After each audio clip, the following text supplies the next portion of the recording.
Bismillahirrahmanirrahim. Assalamualaikum warahmatullahi wabarakatuh. Alhamdulillah, kita bertemu lagi di dalam pembelajaran PDPR Pendidikan Islam. Kita bersyukur pada Allah SWT kerana memberikan kesempatan kepada kita untuk sama-sama kita belajar dan kita memahami pada hari ini, iaitu kita akan belajar bidang Al-Quran hari ini, iaitu kefahaman daripada surah Al-Qadr. Surah kefahaman iaitu surah Al-Qadr.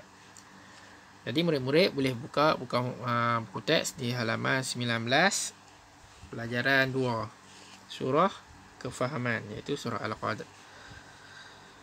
Surah Al-Qadr ini merupakan surah yang menceritakan kepada kita tentang kelebihan malam Lailatul Qadar. Asal daripada kataan Al-Qadr ini diambil daripada perkataan Lailatul Qadar. Unit 1 surah Al-Qadr. Perhatikan dan baca. Bismillahirrahmanirrahim. Inna anzalnahu fi lailatul qadr. Okay, baca. Wa ma adraka ma lailatul qadr. Lailatul Qadri khairum min alfi syahr.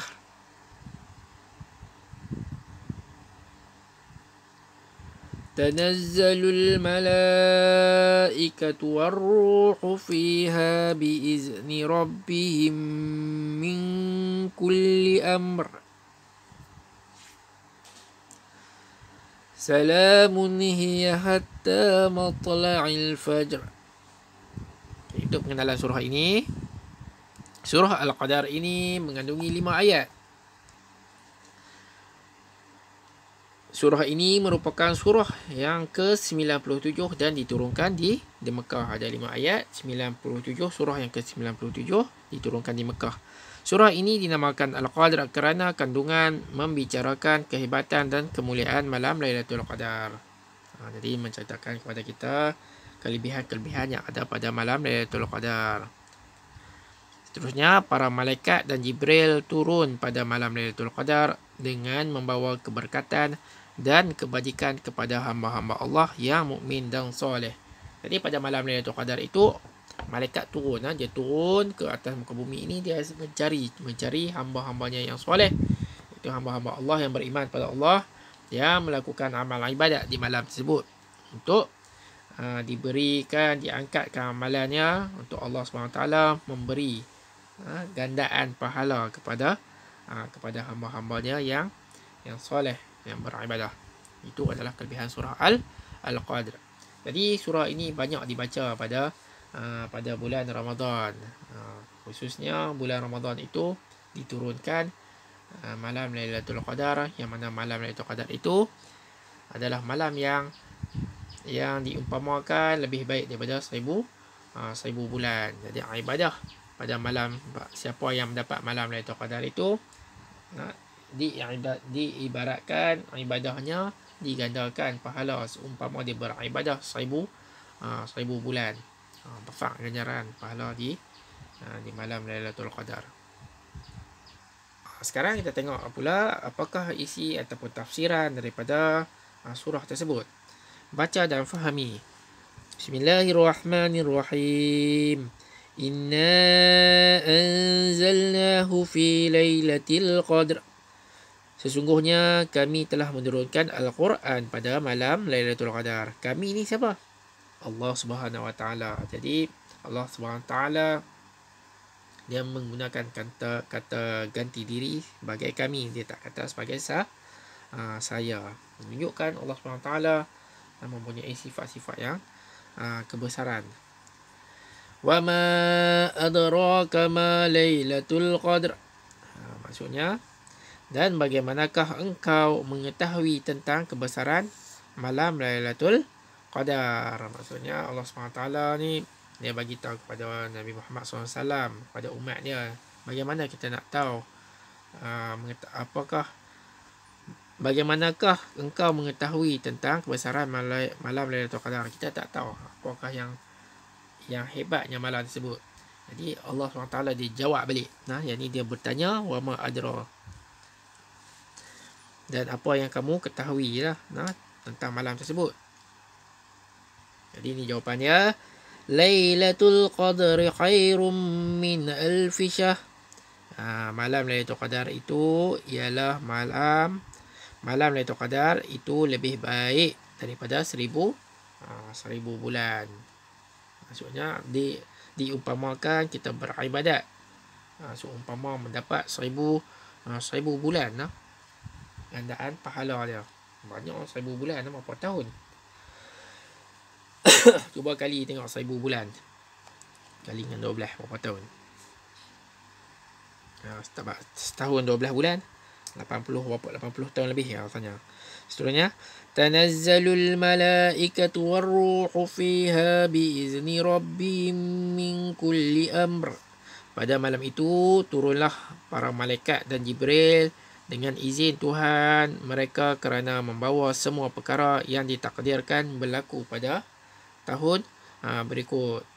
Maksudnya pada malam tu Allah SWT memerintahkan kepada para malaikat dan juga ketua malaikat iaitu Jibril, tugasnya menyampaikan wahyu dengan izin Tuhan mereka kerana membawa semua perkara yang ditakdirkan berlaku pada tahun berikutnya. Jadi Allah SWT menurunkan malaikat untuk dicatatkan semua takdir mereka apa yang akan berlaku pada tahun berikutnya. Jadi kita sebagai hamba Allah, khususnya pada bulan puasa dan bulan Ramadan, turunnya malam Lailatul Qadar, kita kena memperbanyakkan amalan-amalan kita dan berdoa kepada Allah SWT agar amalan-amalan kita ni diterima oleh Allah SWT dan kita memohon agar dijauhkan pada perkara-perkara yang tak elok. Kita mohon yang baik-baik kerana Allah SWT dia akan menurunkan para malaikat untuk dicatatkan segala amalan kita yang akan berlaku pada apa yang akan ditakdirkan pada tahun yang depan, pada tahun berikutnya. Jadi Allah SWT menyuruh pada umat Islam pada bulan berpuasa, pada bulan Ramadan khususnya, mereka ini memperbanyakkan amal ibadah kerana pada malam itu malaikat akan turun dan akan dipersembahkan, akan ditakdirkan, akan dicatatkan apakah takdir yang akan berlaku pada tahun berikutnya. Manalah tahu kalau kita berdoa yang baik-baik, Allah SWT akan memberikan ganjaran yang baik-baik ataupun takdir yang baik-baik yang akan berlaku pada kita pada tahun berikutnya. Salamun hiya hatta matla'il fajr. Sejahteralah malam berkat itu sehinggalah terbit fajar. Maksudnya malam itu adalah malam yang penuh keberkatan sehinggalah terbit matahari, fajar matahari esoknya. Jadi pada malam itu malam yang tenang, malam yang tenang, yang sunyi. Jadi kena perbanyakkan amalan pada malam Lailatul Qadar.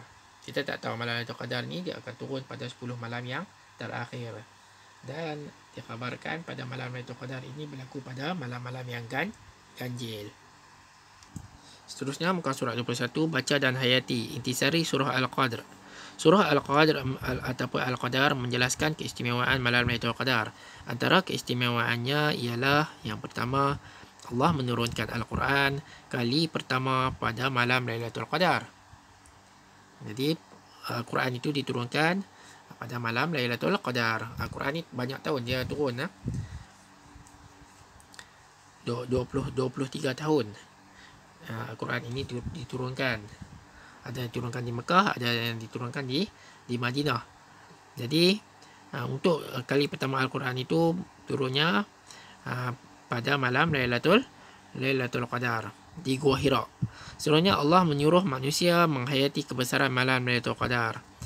Pahala amal ibadah pada malam Lailatul Qadar lebih baik daripada 1000 bulan. Sebab tu kita kena banyakkan amalan kita pada malam tersebut.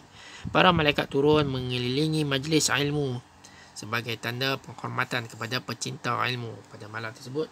Kalau kita bulan puasa tu lah, no? Bulan Ramadan tu, pada malam tersebut kalau ada majlis-majlis ilmu, para malaikat akan mengelilingi dan memberi penghormatan kepada pencinta ilmu. Maksudnya majlis itu mendapat keberkatan daripada Allah SWT, dan mereka mendoakan amalan-amalan kita pada malam tersebut. Allah memerintahkan para malaikat turun mengatur urusan hidup manusia. Jadi yang itulah yang dikatakan tu takdir yang tanazzalul ikat waruh ni, nah. Jadi Allah SWT memerintahkan malaikat untuk mengatur urusan hidup manusia. Jadi doalah yang baik-baik. Kesejahteraan dan keberkatan malam Lailatul Qadar berterusan sehingga terbit fajar. Jadi info bawah ini, kelebihan malam Lailatul Qadar dijelaskan dalam hadis Lailatul Qadri fil asharil bawaqi man qamahunna batiqai hasibatahunna fa inna Allah yaghfiru lahu ma taqaddama min dhanbihi wa ma ta'akhkhara. Maksudnya Lailatul Qadar berlaku pada malam 10 malam terakhir. Sesiapa yang memakmurkan malamnya dengan penuh kesungguhan, maka Allah akan mengampunkan segala dosanya yang lepas dan yang akan datang. Nilainya iaitu berusaha meningkatkan ibadah pada bulan Ramadan. Maksudnya Allah SWT beri bonus, menawarkan bonus kepada kita untuk kita memperbanyakkan amalan kita.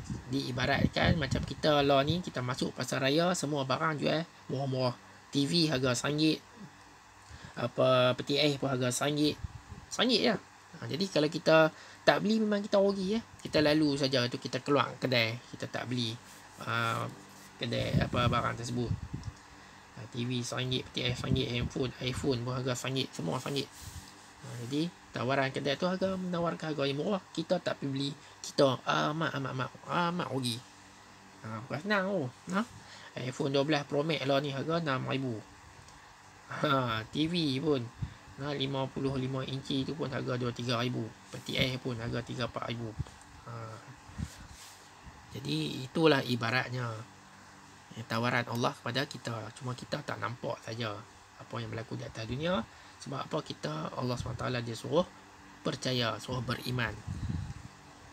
Sebenarnya ada pahala tu, kalau kita nampak, mesti kita akan buat banyak lagi kebaikan. Allah nak uji kita, dan pahala-pahala itu akan Allah memberi ganjaran di akhirat nanti. Seterusnya, fikirkan dan hayati pengajaran surah Al-Qadr. Yang pertama, gandakan ibadah pada bulan Ramadan, terutama pada 10 malam terakhir. Okey, jadi kita kena gandakan banyak amalan kita pada 10 malam terakhir. Kita ligan untuk mendapatkan malam Lailatul Qadar. Nombor 2, Allah merahsiakan kedatangan malam ini supaya manusia sentiasa beribadah dengan istiqamah. Jadi, kenapa Allah SWT dia tak bagi tahu malam-malam ni tertentu ni Allah tentukan? Contohlah, malam Lailatul Qadar jatuh pada 25 hari yang ke-25. Ada Allah tak tentukan. Allah merahsiakan kedatangan malam ini supaya untuk kita sentiasa beribadah, melatih kita sentiasa beribadah dan istiqamah. Istiqamah ni maksudnya berterusan. Maksudnya kalau kita sembahyang tu, sunat tu, kita sentiasa terus beristiqamah. Terus buat lepas sembahyang maghrib, kita buat sembahyang sunat qabliyah dengan ba'diyah. Seterusnya nombor 3, ibadah sunat pada bulan Ramadan harus diteruskan pada bulan-bulan berikutnya. Itu maksud istiqamah. Kita teruskan ibadah sunat itu. Hari ini Ustaz semahu kamu semua mengetahui pengajaran surah Al-Qadar. Ni Ustaz dia kata. Okay, seterusnya nombor 4, amalan menghayati isi kandungan Al-Quran akan dapat meningkatkan ketakwaan. Maksudnya Al-Quran yang kita baca itu, Allah SWT bukan setakat dapat pahala, tapi kalau kita hayati pula isi kandungannya tu, lagilah menambahkan kepada kita ketakwaan kepada Allah. Satu huruf itu dapat 10 pahala pada bulan Ramadan. Seterusnya, sentiasa bermuhasabah diri agar amal ibadah kita dapat dipertingkatkan. Kita kena menilai balik diri kita, kita koreksi diri kita, melihat balik apakah amalan-amalan yang kita buat ni selama ini, adakah dia merupakan satu ibadah ataupun sia-sia saja. Kalau kita niat kerana Allah, sesuatu kerana Allah itu, insya-Allah dikira sebagai ibadah. Walaupun kita tidak, walaupun kita main. Jadi niat tu kita kena penting. Selalu niat tu kerana Allah. Maksud niat ni kita ingat Allah. Kita ingat kerana Allah. Dan nombor 6, bersyukur dengan nikmat malam Lailatul Qadar. Jadi Allah SWT ni dia nak memberi ganjaran bonus kepada kita setahun sekali di bulan Ramadan. Tahun depan pula kalau nak dapat pula bulan malam Lailatul Qadar ni, nak dikatakan Allah SWT menawarkan kepada kita ganjaran pahala yang banyak kepada kita untuk kita rebut. Dia tak bagi kita menyesal. Kerana esok-esok ni bila kita dah tetap masuk jalan syurga tu, tak boleh dah nak duduk syurga paling atas lagi. Sebab apa? Amalan kita dekat tu je. Jadi kalau boleh tu amalan kita ni kita buat yang paling baik. Kita tak nak esok kita menyesal, kita nak balik pada Allah ke dunia. Ya Allah, ya Tuhanku, baliklah aku pada dunia, aku nak buat lagi amalan yang baik supaya dapat aku duduk di tempat yang paling baik. Allah SWT tak benar dah tu. Kerana apa? Kerana di dunia ni lah merupakan pentas untuk kita bercucuk tanam pahala. Kalau kita duduk di dunia ni dengan buat perkara-perkara yang sia-sia, maka pergilah kita. Seterusnya kita baca sikit muka surat 23. Perhatikan dan amalkan. Berusaha mendapatkan keberkatan Lailatul Qadar. Yang pertama, adik ni dia tengok kakak dia baca Quran. Jadi bukan dia tengok saja nah. Bila tengok ni, kakak baca Quran, mestilah saya nak tiru. Okey. Lepas tu, ibu, mengapakah pada malam tadi saya lihat ayah dan abang pergi ke masjid hingga pagi. Ibu pula solat tengah malam dan kakak baca Al-Quran lebih lama daripada biasa. Jadi ibu dia jawab, sesiapa yang memakmurkan 10 malam terakhir, Allah akan mengampunkan segala dosanya yang lepas dan yang akan datang. Yang itulah yang orang doa babuk-babuk tu. Kerana minta Allah SWT nak ampunkan dosa kita. Dosa ni kita tak nampak. Ada dosa besar, ada dosa kecil yang kita tak nampak. Jadi inilah amalan-amalan yang kita perlu buat untuk kita menghapuskan, Allah SWT menghapuskan dosa-dosa kita. Jadi memperbanyakkan amalan pada amalan Lailatul Qadar itu amatlah dituntut di dalam Islam. Seterusnya, rumusan Lailatul Qadar merupakan anugerah tidak ternilai daripada Allah pada bulan Ramadan. Malam ini juga merupakan malam kesyukuran, keberkatan dan kenikmatan. Hadis Nabi ada menyebut, carilah Lailatul Qadar itu pada malam-malam 10 yang terakhir bulan Ramadan. Jadi untuk kelas hari ini saya minta kamu kalau boleh baca dan hafaz. Baca bertajwid dan hafaz surah Al-Qadar ini. Okey, untuk kelas hari ini cuma untuk kefahaman. Esok insya-Allah kita akan membuat sedikit latihan. Hari ini kamu baca dan hafaz saja. Baca dan hafaz dan berulang-ulang. Sekian dulu kelas pada pagi ini. Wabillahi taufik. Assalamualaikum warahmatullahi wabarakatuh.